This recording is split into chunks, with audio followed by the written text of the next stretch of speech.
BNP সংবিধান সংস্কার পরিষদের শপথ না নেয়ায় রয়েছে যুক্তি পাল্টা যুক্তি। এ নিয়ে মতভেদ রয়েছে আইনজীবীদের মধ্যেও। কেউ কেউ বলছেন একটি শপথ নিয়ে বিএনপি জনগণের রায় উপেক্ষা করেছে, তবে অন্যরা বলছেন সংবিধানে এ সংক্রান্ত কিছু না থাকায় বিএনপির শপথ না নেয়া যুক্তিযোগ্য ছিল। গেল 13 নভেম্বর জারি হওয়া জুলাই সনদ বাস্তবায়ন অধ্যাদেশের 7 নম্বর ধারায় বলা হয়, গণভোটে হ্যাঁ বিজয়ী হলে নির্বাচিত প্রতিনিধিদের সমন্বয়ে একটি সংবিধান সংস্কার পরিষদ গঠিত হবে।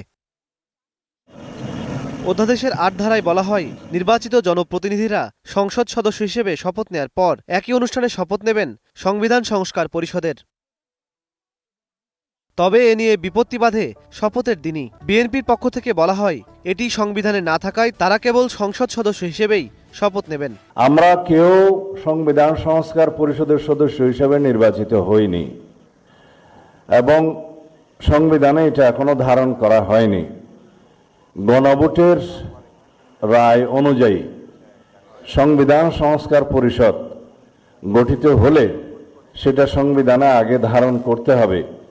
সংবিধান সংস্কার কমিশনের সদস্য ব্যারিস্টার শরীফ ভূঁইয়া বলছেন, সংবিধান সংস্কার পরিষদের শপথ না নিয়ে গণভোটের রায়কে উপেক্ষা করেছে বিএনপি। আমি বলবো এটা সাংবিধানিকভাবে ভুল এবং রাজনৈতিকভাবেও একটা ভুল কথা। জনগণের যেটা ম্যান্ডেট তার উপরে সংবিধানকে আপনি স্থান দিতে চান, তখন তো আপনি আসলে সংবিধানকে এক ধরনের একটা ধর্মীয় গ্রন্থের পর্যায়ে নিয়ে যেতে চেষ্টা করছেন। এটা কিন্তু বিগত আওয়ামী লীগ সরকার এটা করেছিল।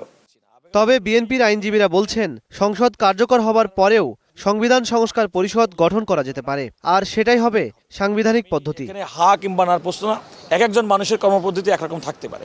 ওই কর্মপদ্ধতিও বিএনপি তো অস্বীকার করে নাই। তারা বলছে এগুলো সংবিধানের মধ্যে আনার পরে তারপরে সংসদ সদস্যদের দ্বারা মানে বেটার আইডিয়া আসতে পারে, এটাও বাস্তবায়নের ক্ষেত্রে।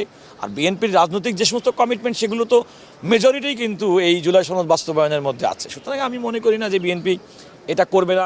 এদিকে গণভোট ও জুলাই সনদকে অসাংবিধানিক দাবি করে এর বৈধতা চ্যালেঞ্জ করে উচ্চ আদালতে দুটি রিট হয়েছে।